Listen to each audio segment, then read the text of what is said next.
हम चैप्टर करने जा रहे हैं 10th क्लास का फोर्थ द्विघाता समीकरण। द्विघात समीकरण इसका मतलब क्वाड्रेटिक इक्वेशन। क्वाड्रेटिक इक्वेशन देखो बेटे, क्वाड्रेटिक इक्वेशन को कैसे लिखते हैं? वो होता है ax square plus bx plus c is equals to 0। अब जरा एक चीज देखो, इसके अंदर ये ax क्या है या b क्या है। सबसे बड़ी बात तो यह हिंदी में द्विघात मतलब जिसकी दो घात हो, दो पावर हो, वो क्वाड्रेटिक इक्वेशन होती है। bx plus c is equals to 0 के अंदर एक दिख देखो, जो x है ना, x जो है बेटा ये है वेरिएबल, मतलब चर है, और जो a है जो b है ये बेटा अचर है, मतलब कांस्टेंट है। अब आप बोलोगे भैया ये क्या बता दिया, तो ये क्या होता है? चर जिसकी वैल्यू बदले, जिसकी वैल्यू बदले, और बेटा जो कभी ना बदले, जो कभी ना बदले। जैसे एक यहाँ पर एग्जांपल दिया हुआ है, ये देखो एग्जांपल दिया हुआ है तुम्हारी एनसीईआरटी में, क्या रखा है ये देखो, इधर देखो 2x square plus x minus 300 is equals to 0 दिया हुआ है। ये देखो बेटा यहाँ पे जो 2 है, अगर इसको जब मैं कंपेयर करूँ, जो मैंने भी आपको बताया द्विघात समीकरण कैसा होता है, quadratic equation ax square plus bx plus c बराबर 0 होता है। ये देखो बेटा यहाँ पे एक ही जगह पर क्या है, a बराबर 2 हुआ ना, तो ये 2 कभी बदल सकता है क्या? ये 2 तो हमेशा 2 रहेगा, तो बेटा क्या है, ये कभी नहीं बदलेगा, इसलिए क्या बोलते हैं, ये होते हैं कांस्टेंट, नेवर चेंज, अचर। लेकिन जो x की वैल्यू तो बदल सकती है ना, मैं x की कभी 0 रखूं, कभी 1 रखूं, कभी 2 रखूं, जो मेरा मन करे वो रखूं। तो इसका मतलब x की वैल्यू बदल सकती है, जिसकी बदले वो वेरिएबल मतलब वो चर, और जो ना बदले वो अचर मतलब कांस्टेंट। बस बेटा इतनी सी बात आपको बतानी थी, आगे जरा करते हैं। ठीक, ये बराबर 0 का क्या मतलब है भाई? 0 का क्या मतलब है? 0 का मतलब होता है कि इसका कोई सॉल्यूशन है या नहीं, सॉल्यूशन है या नहीं। बेटा अगर इसमें 3 कंडीशन आती हैं, क्या आती हैं बेटा? 3 कंडीशन आती हैं। तो बेटा जब हम रूट्स निकालते हैं, क्या रूट्स बेटा हिंदी में कहते हैं मूल, क्या कहते हैं? मूल निकालते हैं। और बेटा मूल उसी के निकल सकते हैं जो इक्वेशन होती है, एग्जिस्ट करती है। नहीं तो जैसे एक छोटी सी इक्वेशन बना के दिखाता हूँ, देखो जरा, x plus 2 is equals to 0। ठीक है, क्या ये है या नहीं एग्जिस्ट करती, चेक करते हैं। x बराबर -2 रखने पर देखते हैं क्या वैल्यू होती है। तो -2 रख दिया, x की क्या हो गया -2 plus 2 equals to 0, plus minus minus मतलब 0 इक्वल्स टू 0। यस, एग्जिस्ट, काम हो गया, क्या काम हो गया। ठीक है, अब बेटा इस क्वाड्रेटिक इक्वेशन को सॉल्व करने के लिए हम हाथ से अंदाजा नहीं लगाते, हम कैसे करते हैं? ax square plus bx plus c is equals to 0 को बेटा ऐसी आंखों में सॉल्व नहीं करते हम इसका हल करते हैं, सॉल्यूशन करते हैं। सॉल्यूशन करने के दो तरीके हैं, क्या दो तरीके हैं? एक है गुणनखंड विधि, क्या गुणनखंड विधि, जिसको इंग्लिश के अंदर कहते हैं फैक्टराइजेशन। क्या बोलते हैं? फैक्टराइजेशन। और बेटा दूसरा मेथड है फॉर्मूला मेथड। क्या फॉर्मूला मेथड? फॉर्मूला लगाओ आंसर पाओ। और बेटा फॉर्मूला क्या है? फॉर्मूला याद रखो, फॉर्मूला है, बड़े प्यार से श्रद्धा से याद करेंगे, x बराबर -b plus minus under root, क्या under root b square -4ac upon में 2 मल्टीप्लाई a। अब a क्या है, c क्या है, ये सब दिखाई दे रहा है आपको। x के साथ वाला x स्क्वायर के साथ वाला a, x के साथ वाला b, नॉर्मल सिंगल वाला c वो बेटा इसके अंदर प्रूफ ये पुट करना होता है। ठीक है, अच्छा एक चीज और याद रखने को होती है बेटा, चीज डी। क्या होती है? डी। बेटा ये डी ही बता देती है कि ये सॉल्यूशन कैसे होंगे, रूट्स निकलेंगे या नहीं निकलेंगे, मतलब जीरोस निकलेंगे। ये देखो ना, ये देखो x का अगर मैं 0 निकालूं तो इस कंडीशन में निकलता -2 निकल रहा ना, क्यों बेटा? यहाँ प्लस का 2 था, उधर भेजा तो माइनस का 2 हुआ। और ये क्या सच में 0 के बराबर है, ये चेक करने के लिए हमने क्या किया, ये चेक करने के लिए हमने बेटा यहाँ पर -2 को रख दिया, और हाँ ये 0 आया, हाँ ये एग्जिस्ट करता है। बेटा ये होता है चेक, इक्वेशन को चेक करने का, क्वाड्रेटिक इक्वेशन को चेक करने का तरीका। 0 निकालो, मूल निकालो, और उसी को x की जगह पर घुसेड़ के देखो, 0 आ जाए तो काम हो गया, समझो, नहीं तो खत्म खेल। पर बेटा हमको इतने अंदर बात जाने की जरूरत नहीं है। डी होता क्या है, तो बेटा यही जो लिखा हुआ है ना अंदर, ये b स्क्वायर -4ac ही डी होता है। ठीक है, तो अगर मैं इस फॉर्मूले की जगह लिख दूं ना -b plus minus under root D, या डी बड़ा अपॉन में 2a, अगर ऐसे भी लिख दूं, ठीक है, या छोटा डी भी लिख सकते, कोई दिक्कत नहीं, कोई दिक्कत नहीं है बेटा। ठीक है, तो डी का फॉर्मूला क्या है? b square -4ac। डी निकालो और बेटा नेचर पालो। इसका क्या मतलब है कि d है, अगर पहला देखो, पहला ऑप्शन क्या है, पहला, जब मैं d की वैल्यू फाइंड करूं, क्या करूं? d की वैल्यू फाइंड करूं, अगर वो मुझे भाई निकल कर आ जाए, क्या निकल कर आ जाए? d निकल कर आ जाए 0 से बड़ा, कुछ भी आ जाए, 1 2 3 4 5 6 7 8 कुछ भी, मतलब 0 से क्या होना चाहिए, बड़ा। अगर वो 0 से बड़ा आ गया तो मेरे मूल और मेरे रूट्स कैसे होंगे, रियल होंगे। क्या होंगे, मूल वास्तविक होंगे, मूल वास्तविक होंगे, पर बराबर नहीं होंगे, बट डिफरेंट, बराबर नहीं होंगे, बराबर नहीं। बेटा ये याद रखना, डी फाइंड आउट करने के बाद पूछा जाएगा मूल कैसे है, मूल का स्वरूप कैसा है, रूट्स का नेचर कैसा है, तो नेचर ऑफ रूट्स ऐसे ही पता चलता है। ये हो गई बेटा पहली कंडीशन। और दूसरी क्या होगी कि डी बराबर 0 आ जाए, डी बराबर 0 आ जाए तो बेटे रूट्स मेरे क्या होंगे, रूट्स मेरे रियल भी होंगे एंड इक्वल भी होंगे। इसका मतलब मूल मेरे वास्तविक भी होंगे और बराबर भी होंगे, बराबर हैं। अब क्या हो कि डी आ जाए छोटा 0 से, क्या 0 से छोटा आ जाए तो बेटा इस कंडीशन में मूल नहीं होंगे, नो रियल रूट्स, बेटा कोई रूट्स ही नहीं निकलेंगे, ऐसे सॉल्यूशन होगा ही नहीं। यहीं पर हमारा क्वेश्चन समाप्त हो जाएगा। क्या समझ में आ गया, समाप्त हो जाएगा। ठीक है, अब जरा बेटा फैक्टराइजेशन गुणनखंड विधि द्वारा मूल निकालने का तरीका देख लेते हैं। क्या मूल निकालने का कुछ तरीका देख लेते हैं, बहुत आराम से देखना है इसे, बहुत प्यार से देखना, बहुत इंपॉर्टेंट है बेटा ये, क्योंकि हो सकता है आपसे जानबूझ के पूछा जाए क्वेश्चन में कि गुणनखंड विधि द्वारा फैक्टराइजेशन के द्वारा ही मूल निकालो। क्या मूल निकालो। अगर आपको नहीं आता तो आप फॉर्मूले लगा के निकाल तो दोगे आंसर, लेकिन वो आंसर आपका सर क्या करेगा, गलत कर देगा। क्यों, क्योंकि बेटा क्वेश्चन में पूछा गया है। तो पहला क्वेश्चन दिया हुआ है 2x का स्क्वायर माइनस का 5x प्लस का 3 बराबर 0। ठीक है, गुणनखंड विधि का मतलब होता है बेटा कि ये बीच वाला जो नंबर होता है ना, इस बीच वाले नंबर को ऐसा तोड़ूं, क्या ऐसा तोड़ूं कि जोड़ने या घटाने के बाद आए तो यही, आए तो यही, और ये साइन भी चेंज ना हो, और ये साइन भी चेंज ना हो। देखो बेटा क्या कर सकते हैं, और थोड़ा दिमाग ये लगाना पड़ता है कि इधर जो दो भागों में से तोड़ूं तो इधर तो ऐसा तोड़ूं कि कुछ 2 के साथ आ जाए, और इधर तो ऐसा तोड़ूं जो इस नंबर ये 3 है तो 3 के साथ आ जाए। तो देखो बेटा ये 2 ही तरीके से टूट सकता है। 5 को 2 और 3 में तोड़ा जा सकता है ना, तो 2 का इधर 2 और 3 का इधर 3 हो जाएगा। करना कितना आसान हो गया। कई लोग बेटा ये बताते हैं कि ये वाला साइन देखना और फिर इसकी शुरू वाले 2 की एंड में मल्टीप्लाई करना तो 6 हो जाएगा। तो बेटा मैं उन सब में विश्वास नहीं रखता, आप प्रैक्टिस करो, प्रैक्टिस से इतने परफेक्ट हो जाओगे कि इन सबको तो धूल में उड़ा दोगे आप। और आपकी मैथ्स बेटा तुक्के पे नहीं चलनी चाहिए, दिमाग में चलनी चाहिए। क्या दिमाग, हाँ, पैशन होना चाहिए आपको करने का।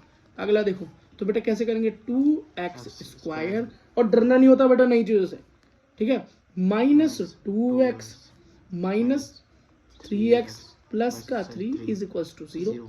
अब मैं ऐसा लिख सकते हैं, नहीं लिख सकते? तो बेटा कैसे लिख सकते हैं, देखो जब मैंने यहाँ पर माइनस और माइनस लिया तो इन दोनों के माइनस माइनस मेरा क्या होता है बेटा, प्लस होता है। तो वैसे एक्चुअली अगर इसको देखूं तो क्या निकलेगा, 5x ही तो निकलेगा। और जिसका साइन कैसा आएगा, साइन कैसा आएगा बेटा, माइनस का आएगा, क्योंकि 3 बड़ा है। अच्छा, तो आप बोलो अच्छा भैया तो ऐसे भी तो ले सकते थे, 2x square plus 2x minus 3x plus में 3 बराबर 0 नहीं ले सकते थे? मैं बोलूंगा नहीं ले सकते थे। क्यों, प्लस और माइनस तो माइनस होगा, और इन दोनों का सॉल्यूशन माइनस का 1x हो जाएगा। और हमें तो भैया ये लेकर रखना है हर कंडीशन में, तो ये मेरा क्या हो गया, गलत हो गया। तो हम यही होगा ना हमारा। अब इसको यार ले लेंगे। अब क्या करते हैं बेटा, फर्स्ट स्टेप तो ये होता है ऐसे तोड़ना कि ऐसा टूट जाए कि हाँ साथ में भी हो जाए और बराबर भी निकले और साइन में भी चेंज ना हो। अगला बेटा कॉमन लेते, क्या लेते हैं, कॉमन। तो 2x स्क्वायर माइनस 2x में कॉमन क्या ले सकते हैं, 2x कॉमन ले सकते हैं। तो क्या अंदर क्या रह गया बेटा, 2x अगर मैंने कॉमन ले लिया तो खाली x रह गया। x 2x स्क्वायर था ना, 2 अंदर ले गया और 2x स्क्वायर के मतलब x, तो x रह गया, और 2x पूरा तो यहाँ पे 1 रह गया, -1। माइनस यहाँ क्या कॉमन ले सकते हैं, 3 कॉमन ले सकते हैं, क्या। और जब माइनस आप बाहर कॉमन ले लेते हो तो अंदर क्या हो जाता है, प्लस का माइनस हो जाता है। तो अंदर क्या हुआ, x माइनस 1 बराबर 0। एक चीज और देखो, यहाँ पर बेटा जब कॉमन ले और ये इस तरीके से बचे और यहाँ कॉमन ले और इस तरीके से बचे, तो दोनों बेटा सेम बचने चाहिए, दोनों सेम बचने चाहिए। अगर ये सेम बच गए समझ लो आपका क्वेश्चन खत्म। क्या, क्वेश्चन खत्म। अब 2 पेयर बन गए, ये 2 बार है, इसको एक ही बार लिखो, और ये 2x माइनस 3 को एक साथ लिख दो, बस बेटा काम हो गया। अब 0, तो बेटा मूल कैसे है, दोनों निकाल लो, -3 बराबर 0 कर लो एक बारी, और फिर इसके भी बराबर 0 कर लो, x माइनस 1 बराबर 0। तो हो गया 2x माइनस का 3 हो जाएगा प्लस का 3, x बराबर 3/2 पहला। अगला क्या निकला बेटा x बराबर 1। ये निकल गए बेटा आपके मूल निकल गए, आपके रूट्स निकल गए। क्या रूट्स निकालने हैं, रूट्स का नेचर नहीं पूछा। रूट का नेचर पूछता तो क्या निकालते, d बराबर b स्क्वायर माइनस 4ac कर निकाल लेते, लेकिन वो बेटा अलग क्वेश्चन है, अभी नहीं करना। अगला क्वेश्चन देखो बेटा, इसको भी गुणनखंड विधि से करना है। अब इसे देखना मत बेटा, मैं छुपा रहा हूँ, क्या मतलब अपने दिमाग में सॉल्व करो इसे। अगर आपने इसे सॉल्व कर दिया यहाँ पे तो बेटा पेपर में भी आपको सॉल्व करने से कोई नहीं रोक पाएगा। चलो बेटा करते हैं इसको। जो बेटा वीडियो देख रहे हैं वो भी अपने पेन पेंसिल लेके सॉल्व करो। देखो बेटा बीच में क्या आना चाहिए, एक ही रहना चाहिए, एक एक्स रहना चाहिए। क्या एक एक्स रहना चाहिए, और बेटा कैसा होना चाहिए कि माइनस का ही आना चाहिए। ठीक है, तो बेटा और कुछ ऐसा भी हो कि इसके साथ भी आ जाए और इसके साथ भी आ जाए। ठीक है, तो कैसे तोड़ सकते हैं, कुछ बोलो बेटा, कुछ बोलो, करके देखते हैं। एक आए घटाकर एक आए और माइनस भी आए, बोलो बेटा, बेटा कुछ बोलो। माइनस 7, चलो माइनस, और बेटा 7 ले लेंगे यहाँ। तुमने बोला माइनस 7 ले लो, तो मतलब प्लस का x लेना पड़ेगा, या वो प्लस का 6x लेना पड़ेगा, -2 बराबर 0। बेटा आंसर तो -x आ जाएगा, लेकिन एक बात तो देखो यहाँ कॉमन कैसे लोगे, 6 और 7 में कभी कॉमन ले सकते हो। और चलो यहाँ पर कुछ कॉमन ले लिया तो यहाँ पर कॉमन नहीं लिया जाएगा, मतलब आपका क्वेश्चन अटक गया। क्या कुछ ऐसा लेना है जो पहाड़े में भी सेम पड़े, 6 मतलब कुछ कॉमन पड़े। अगला कुछ लो, ये तो बेटा फेल हो गया मामला। बोलो तो बोलो 2x बोलो, और 4x प्लस 4x -2 बराबर 0। ठीक है, आपने ये बोला तो प्लस माइनस माइनस हो जाएगा बेटा, ये तो आंसर आया ही नहीं ना। 2x में से 4x जाएगा तो 2x आएगा, ये भी गलत हो गया बेटा आपका। 1 आना चाहिए कट के, क्या 1 आना चाहिए कट के, जल्दी बोलो बेटा। तो देखो बेटा इसकी जगह, अब मैं बता रहा हूँ, इसकी जगह आप ये भी तो ट्राई कर सकते हो। देखो -3x प्लस 4x -2 बराबर 0। बेटा ये भी तो ट्राई कर सकते हो, नहीं कर सकते? क्यों? 3 में से 2 जाएगा तो क्या बचेगा बेटा, एक ही तो बचेगा। हाँ, समझ में आया नहीं आया बेटा, समझ में आ गया ना, कोई दिक्कत? कोई दिक्कत नहीं।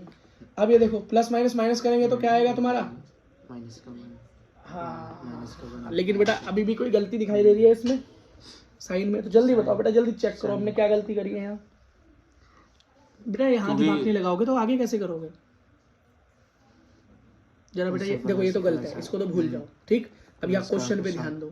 इस क्वेश्चन में क्या है, माइनस का x है। अगर मैंने ये ले लिया -3x -4x, तो प्लस माइनस माइनस हो जाएगा, आएगा तो आंसर 1, लेकिन वो आएगा प्लस का। क्यों? 4 बड़ा है, तो इसका मतलब मुझे क्या लेना पड़ेगा, यहाँ पर बड़े को माइनस लेना पड़ेगा और उसको प्लस लेना पड़ेगा। बेटा और कोई तरीका है? बोलो, और कोई तरीका है? बड़े को ले तो बेटा और कोई तरीका नहीं है आपके पास। क्या?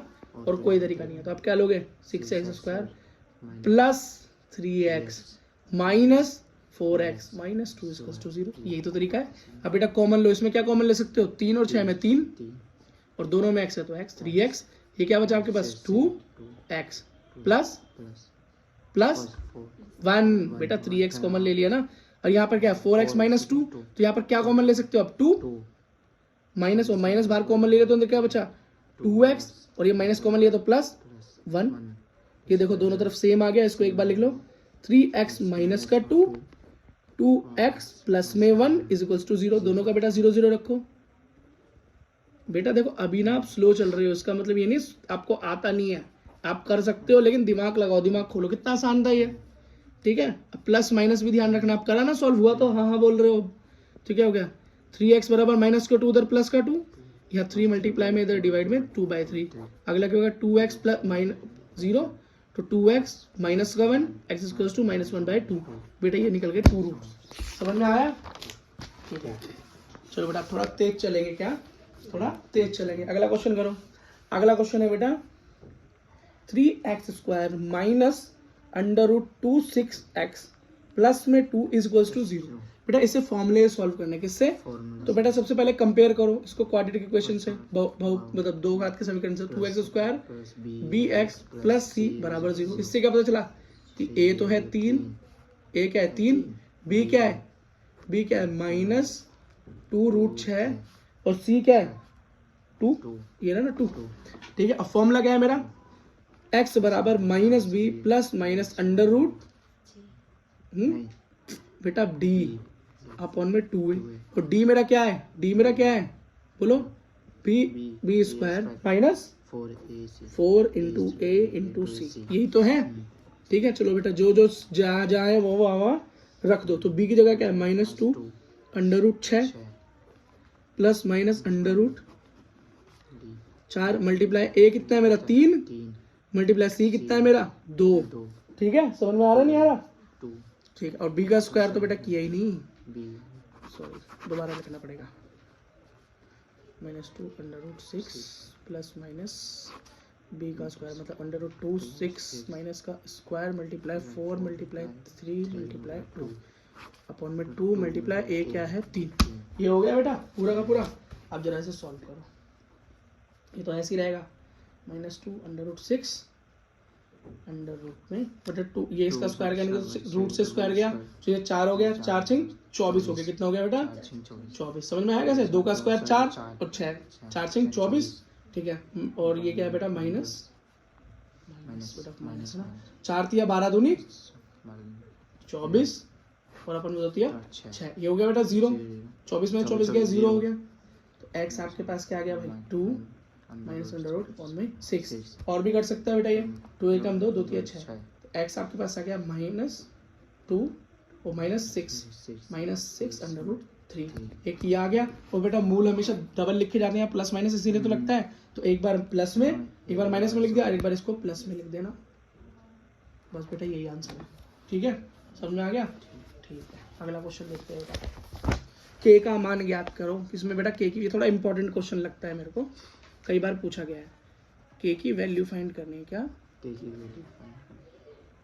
वैल्यू फाइंड करनी है।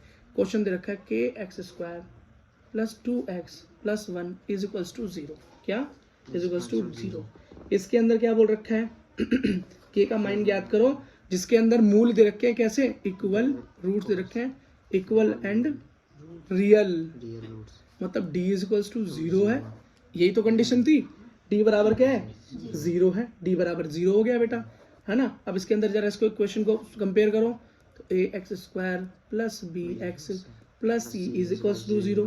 तो a के बराबर हो गया k और b के बराबर हो गया 2 और c के बराबर हो गया बेटा 1। इतनी बात समझ में आ गई?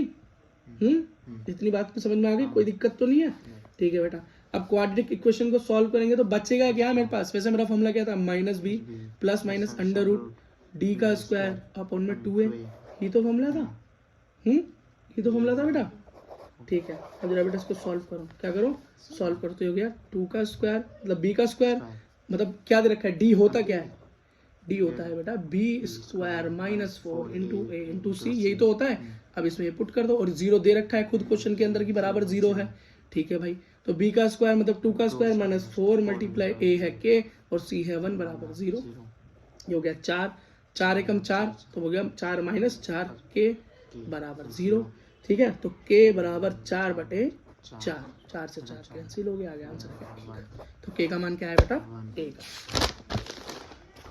बेटा एक और क्वेश्चन देखो, थोड़ा हैवी क्वेश्चन है ये वाला। ये बोल रहा है एक ट्रेन है, क्या है बेटा एक ट्रेन है जिसकी स्पीड दे रखी है, जिसकी गति दे रखी है कितनी 360 किलोमीटर प्रति घंटा की स्पीड दे रखी है। और ये कह रहा है कि नहीं सॉरी बेटा, क्वेश्चन तो छोड़ा, speed of train is distance, हाँ ये डिस्टेंस दिया हुआ है बेटा, सॉरी कह रहा है दूरी जो कवर की है एक ट्रेन ने वो 360 किलोमीटर तय की है। कितनी 360 किलोमीटर तय की है, कितने घंटे में, तो बेटा टाइम दे रखा है आपको, नहीं दे रखा टाइम बेटा, इसके अंदर दे रखा है क्वेश्चन, बेटा क्वेश्चन पढ़ लेते हैं एक बार, सॉरी। ट्रेन ने 360 किलोमीटर का डिस्टेंस कवर किया और अगर 5 किलोमीटर वो बढ़ा दी जाए तो 1 घंटा लेस लेगी सेम डिस्टेंस के लिए, स्पीड फाइंड करो। अच्छा बेटा समझ में आ गया, देखो बहुत काट दिया, नीचे से देखो। ये बोल रहा है बेटा एक ट्रेन है जिसने किसी जर्नी में 360 किलोमीटर टोटल डिस्टेंस कवर किया। ठीक है, ये कह रहा है क्या, ये कह रहा है कि स्पीड फाइंड करो, पता नहीं, तो भैया लेट स्पीड, स्पीड को मान लो x है, क्या है x किलोमीटर प्रति घंटा है। इसने बोला अगर मैं ट्रेन की स्पीड को 5 किलोमीटर प्रति घंटा और बढ़ा दूं तो बेटा इतना डिस्टेंस कवर करने में ही 1 घंटा कम लगेगा। क्या? 1 घंटा कम लगेगा। ठीक है, तो बेटा जब भी हम चलते हैं तो हम कोई स्पीड के जो फॉर्मूला होता है गति का वो होता है दूरी बटा समय। ठीक है, तो मतलब डिस्टेंस अपॉन में टाइम, ये 3 चीजें हमें हमेशा चाहिए होती हैं। ठीक है, स्पीड हमें निकालनी है, दूरी हमें दे रखी है, समय नहीं दे रखा। तो समय क्या मान लूं? टाइम मान लो बेटा t1, ये पहली कंडीशन दे रखी है नॉर्मल, दूसरी कंडीशन में कुछ बढ़ा के दे रखा है। तो t1 मतलब समय कैसे निकलते हैं? तो समय निकालने का मतलब कैसे निकालते हैं? समय कैसे निकालोगे बेटा? समय उधर चलेगा, स्पीड नीचे आ जाएगी, तो डिस्टेंस बटे में स्पीड। ठीक है, t1 क्या हो गया? 360 किलोमीटर बटे में x किलोमीटर पर आवर, क्योंकि x मैंने माना, तो ये मेरी पहली कंडीशन बन गई। क्या बन गई? सेकंड। अब सेकंड कंडीशन में क्या बोल रहा है?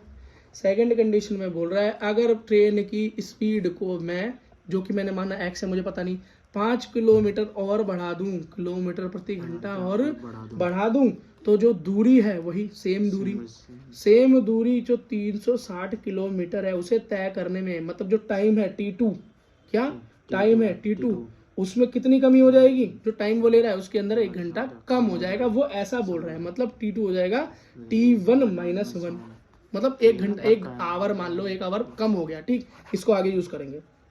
तो t2 वैसे निकला गया वही दूरी बटा चाल, और चाल मेरी क्या है? स्पीड, x + 5 किलोमीटर निकली। ये होगी बेटा कंडीशन नंबर 2। ये बात समझ में आई? ठीक है, अब मैंने आपको वैसे ही बता दिया है कि जो टाइम है बेटा वो क्या बोल रहा है कि t1 में 1 घंटा कम लगेगा, 1 घंटा कम लगेगा, यही तो कह रहा है। तो t2 बराबर t1 - 1, इस क्वेश्चन के अंदर t2 और t1 को रख दो। तो मैंने t2 क्या निकाला अभी? 360 बटे में x + 5, और t1 क्या निकाला था? 360 बटे में x - 1। समझ में आई एक बात? कोई दिक्कत?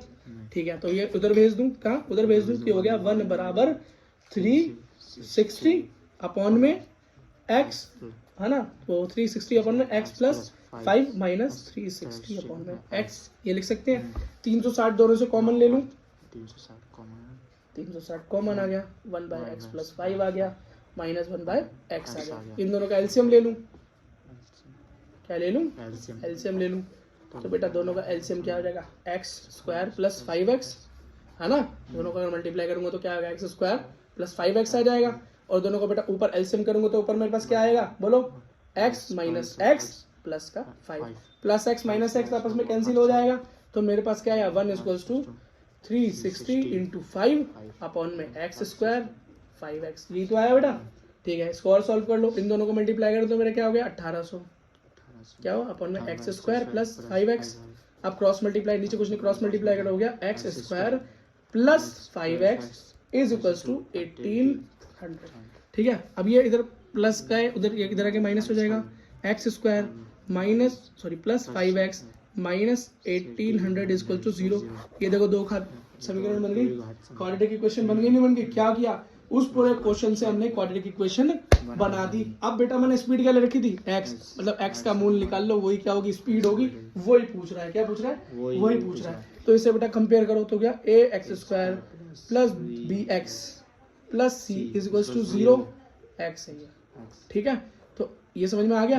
अब बेटा सीधा फॉर्मूले से कर लो, इसे बहुत लंबा चौड़ा है, इसे इसके क्वाड्रेटिक विखंडन विधि से करोगे तो लंबा हो जाएगा। सीधा बेटा इसे फॉर्मूले से कर लेते हैं। तो फॉर्मूला क्या होता है? -b + √b² - 4 × a × c upon में 2 × a। ठीक है, a मेरा क्या हो गया? 1, x क्या है? कुछ नहीं है तो 1, b मेरा क्या हो गया अभी? 5, और c मेरा हो गया -1800। देखो बेटा, अब जरा सॉल्व करते हैं इसको, लगाते हैं जो है। तो बेटा b की जगह पे लगाया -5 प्लस माइनस √ b क्या है? -5 का स्क्वायर -4 × a क्या है? 1 × -1800 अपॉन में 2 गुना a मतलब 1। तो x बराबर क्या हो गया मेरा? +-5 √ हो गया बेटा 25, और ये हो गया बेटा 4 एकम 4, 4 की गुणा से करोगे आएगा मेरा -7200 अपॉन में 2। ठीक है बेटा, और सॉल्व करो तो x बराबर आ गया 5 +- दोनों को मैंने प्लस किया तो हो गया 72 25 अपॉन में 2, 72 25 का रूट सॉल्व करोगे तो आंसर आएगा तुम्हारे पास 85। क्या आएगा 85/2।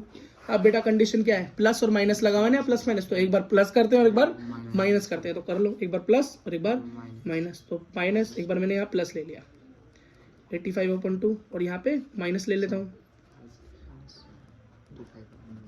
तो क्या हुआ minus minus minus plus minus, तो 85 में से 5 गया 80/2 40, एक आया बेटा 40 और यहाँ पर देखो माइनस माइनस प्लस, ये हो गया माइनस का 90/2 45, x आ गया माइनस का 45। तो बेटा आंसर क्या होगा, ये x बराबर 40 किलोमीटर प्रति घंटा, ये होगी बेटा स्पीड। अब आप पूछोगे भैया ये क्यों नहीं होगी, क्योंकि स्पीड कभी माइनस में नहीं होती, इसलिए बेटा ये वाला आंसर आपका होगा। और इसी के साथ बेटा आपका चैप्टर समाप्त होता है।